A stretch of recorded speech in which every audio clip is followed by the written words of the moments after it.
اگر کوئی منتری کا بیٹا ہوگا تو اس کو بہت پہلے اپوائنٹمنٹ لیٹر مل جاتا ہے. اگر کوئی ہوم منسٹر کا بیٹا ہوگا تو اس کو کسی بورڈ کا سیکریٹری بنا دیا جاتا ہے.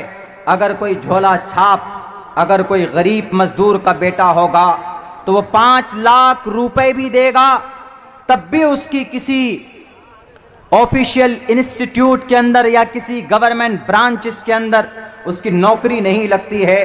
کیوں؟ کیونکہ وہ غریب کا بچہ ہے, وہ مڈل طبقے کا بچہ ہے. اگر ہمارے اس ملک کے برہمن خاندان سے ہوگا تو بہت جلدی ان کی نوکری لگ جاتی, بہت جلدی ان کا معاملہ حل ہو جاتا ہے.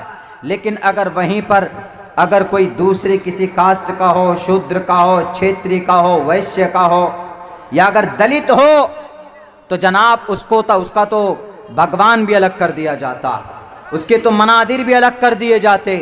لیکن قربان جائیے میرے مسلمانوں, قرآن و شریعت پر ایمان رکھنے والوں, اللہ نے ایک ایسا قانون بنایا آپ کو دیا ہے جس میں امیر ہو, غریب ہو, جس میں مالدار ہو, منسٹر ہو, سی ایم ہو, پی ایم ہو, جس کے اندر کسی بھی اسٹیٹ کا رہنے والے ہو, کسی بھی علاقے کا رہنے والے ہو, ان کی نظر میں ایکول دا سمپل ایکویشن, ایک دم سیدھا سادہ, ایک دم برابری ہے, بیلنس ہے, کوئی جھکاؤ نہیں یا کسی کا مقام و مرتبہ ایسا نہیں ہے کہ یہ مکھیا جی کے بیٹے ہیں تو ان کو عزت دیں گے, ان کو کرسی پر بٹھائیں گے, اور وہیں پر عبداللہ سالم آ جائیں یا آپ کے گاؤں کا کوئی غریب آدمی آ جائے تو ان کو کہیں گے کہ نہیں جی تم نیچے بیٹھو. بالکل نہیں, یہ نہیں چلے گا. اسلام کے اندر کوئی بھید بھاؤ نہیں. آج دیکھو دنیا میں اگر کوئی منسٹر کا لڑکا اگر کسانوں پر گاڑیاں چلا دیتا ہے تو 5 دن تک ان کی ارسٹنگ نہیں ہوتی ہے, اور یہاں پر جناب اگر کوئی چلا جاتا ہے تریپورا کی حالت کو دکھانے کے لیے تو اس کے اوپر UAPA ڈال کر اندر کر دیتے ہیں. کیوں؟ کیونکہ وہ کمزور ہے. اور ادھر منتری جی کا بیٹا ہے, کرسی کھسک جائے گی پیچھے سے اگر اس کے اوپر اس کے ہاتھ میں ہتھ کڑی ڈالیں گے. آؤ اسلام کے نظام کو دیکھو, مساوات, برابری, عورت ہو کہ مرد ہو, all person all equal in the sight of the Quran. یہ تو تم نے بنا ہے, یہ بڑا, یہ چھوٹا, یہ چھوٹا. اسلام کے اندر اس کی کوئی اہمیت اور کوئی حیثیت نہیں. میرے بھائیو, صاف لفظوں میں کہا محمد رسول اللہ نے, میں اندھکار کو مٹانے کے لیے آیا ہوں اس دھرتی سے. اللہ تبارک و تعالیٰ نے مجھے بھیجا اس بھید بھاؤ کو ختم کرنے کے لیے اور اس نفرت کو دور کرنے کے لیے. اور آج اسی قرآن پر اور اسی احادیث پر اعتراض در اعتراض کر رہے ہو. پتہ نہیں ہے تو پڑھ کر کے دیکھو, محمد رسول اللہ کی پوری زندگی اٹھا کر کے دیکھو, صحابہ کرام پر الزام لگانے سے پہلے اس کو ٹٹولو. جرم کیا ہے, گناہ کیا ہے ان کا؟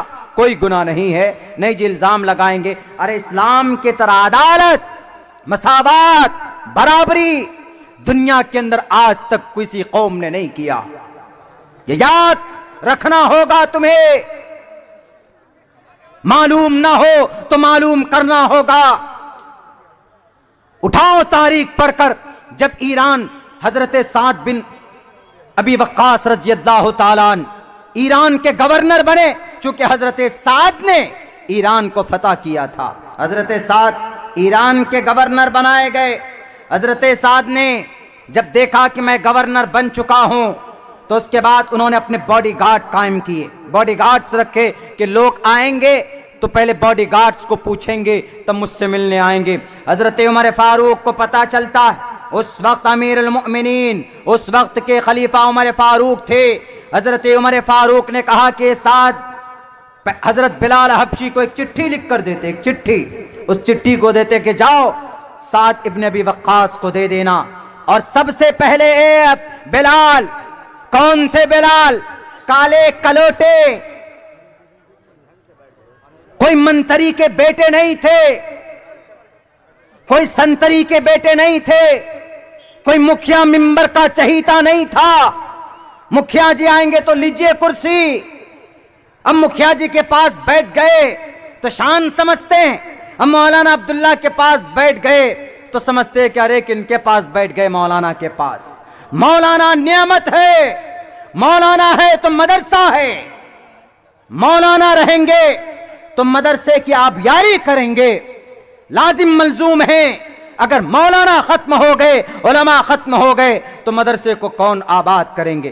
مدرسے ختم ہو جائیں گے، آپ کا قرآن ختم ہو جائے گا، آپ کا قرآن ختم ہو جائے گا، آپ کے عقیدے ختم ہو جائیں گے، آپ کا عقیدہ ختم ہو جائے گا، آپ اللہ سے بھی دور ہو جاؤ گے، آپ پھر کافر و مشرک بن کر مرو گے۔ یہ پیغام قرآن کا۔ اسی لیے دنیا دار عہدے پاور والے کی کوئی فضیلت اور کوئی مقام اللہ کی نظر میں نہیں ہے، بلکہ اللہ کی نظر میں اگر کسی کے مقام، کسی کی فضیلت ہے تو اس کے کام کی وجہ سے۔ اس لیے بڑے خوبصورت انداز میں اس منتر میں سمجھایا، میں نے کئی جگہ کہا شودرو برہمن تامتی برہمنشچیتی شودرتام چھتیو یاتی وترتوم وگھادویشیم تتھے چچا سیک ایواترپتی پرجانام کتھم پنرجا تکرتا پربھیدہ۔ صاف لفظوں میں کہا کہ ہر آدمی کو ایک ہی ایشور نے، ایک کو دیوہ، ایک ہی ایشور نے جب پیدا کیا ہے تو پھر یہاں دنیا کے اندر میں لوگ اتنے الگ الگ کیوں بٹ گئے جی؟ کیوں بٹ گئے؟ ہمارے یہاں کوئی سید ہو، قریش ہو، انصاری ہو، شیخ ہو، چودھری ہو، تیلی ہو، فلاں ہو، فلاں ہو، فلاں، سب کوئی مسجد میں جائے گا، نماز ایک قسم میں کھڑا ہو کر پڑھے گا اور سب کوئی قرآن کریم کی تلاوت کر سکتا، لیکن ہمارے ہندو بھائیوں میں نہیں۔ کہاں سے لاؤ گے اس بیماری کا علاج؟ نرسنگانند تیواری جی داسنا کے مٹھ میں بیٹھ کر تو بڑے بڑی باتیں آپ کو بولنا آتا ہے، کہاں سے لاؤ گے اس بھید بھاؤ کا علاج؟ آنا پڑے گا محمد کے دامن میں، تمہیں آنا پڑے گا قرآن کے اوراق میں، تمہیں علاج ملے گا۔ تمہیں آنا پڑے گا ابو بکر کی زندگی میں، عمر فاروق کی زندگی میں آنا پڑے گا، حضرت خالد بن ولید کی زندگی میں آنا پڑے گا۔ الزام لگانا بند کرو، پورا کا پورا بغداد، پورا کا پورا عراق، پورا کا پورا ملک شام کیسے اسلام میں آیا؟ میں نے آج تاریخ پڑھی ہے، آج، اب سے پہلے میں نے کہیں نہیں بولا، لیکن آج بولتا ہوں ڈنکے کے چوٹ پر، پورا کا پورا عراق اسلام کی اچھائی کو، برابری کو دیکھ کر کلمہ پڑھا تھا۔ حضرت خالد بن ولید گئے تھے، عراق کو فتح کیا تھا، وہاں کے لوکل لوگوں کو لا اینڈ آرڈر مینٹین کرنے کے لیے چھوڑ دیا جاتا ہے۔ اس کے بعد پھر ملک شام آتے، ملک شام کو قبضہ کیا تو ملک شام کے اندر، وہاں پر ملک شام میں پوپ تھے، پوپ اور پادری، یعنی عیسائی اور یہودی کے بڑے رہنما تھے، اور وہ اس وقت کے حکمرانوں کی چاپلوسی کرتے تھے۔ چاپلوسی مطلب ان کی غلامی کرتے تھے۔ اس وقت کے ایم پی، علاقے کے ایم ایل ایز، علاقے کے مکھیاؤں کے تلوے چاٹتے تھے کیونکہ وہاں سے پیسے ملتے تھے۔ وہ پاپ اور وہ پادری، یہودی اور عیسائی دھرم کے عالم، ان کے گرو کو کہا جاتا ہے، وہ ہمیشہ سے کیا بولتے؟ وہ ہمیشہ سے اپنے قوم کے لوگوں کو ڈرا کر رکھتے تھے کہ ارے یہ مکھیا جی بہت اچھا ہے، ارے یہ ایم ایل اے صاحب بہت اچھا ہے، یہ ایم پی صاحب بہت اچھا ہے، اس لیے کہ ایسا ایسا کرتا ہے۔ تو لوگوں کے بیچ میں ہر تقریر میں ان کی تقدس کو بیان کرتے تو لوگ ہمیشہ بیچارہ مجبور ہو کر ڈرے رہتے تھے، مکھیا ممبر صاحب کہیں کیس میں نہ ڈال دیں، اندر نہ ڈال دیں، اسی لیے وہ ان سے ڈرتے اور اپنے پوپ اور اپنے پادری کے خلاف آواز نہیں بلند کرتے تھے۔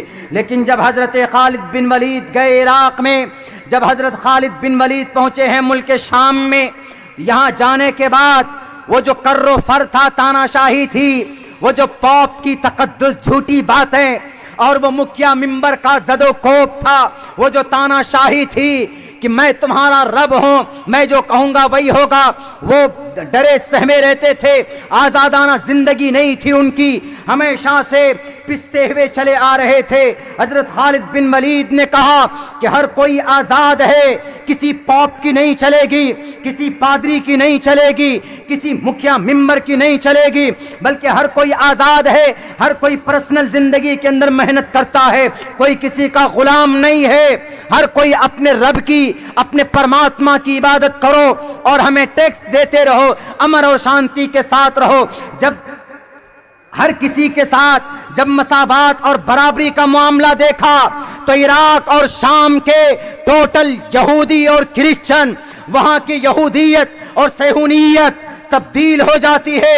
حضرت خالد بن ولید کے دربار میں پہنچ کر کہتے ہیں، اے خالد بن ولید، ہم نے تو سنا تھا کہ محمد ہیں جو امن پرست ہیں، محمد ہیں جو سب کے لیے برابر پیغام رکھتے ہیں، برابر بھید بھاؤ ان کے دل و دماغ کے اندر نہیں ہے، بلکہ برابر کی انسیت محبت کرتے ہیں۔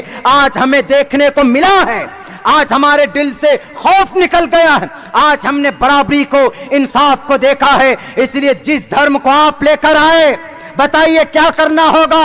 پورا کا پورا عراق، بھارت کے کرپٹ میڈیا ہو، تاریخ پڑھو عراق کی، تاریخ پڑھو ملک شام کی، تاریخ پڑھو اندلس کی، تاریخ پڑھو یروشلم کی،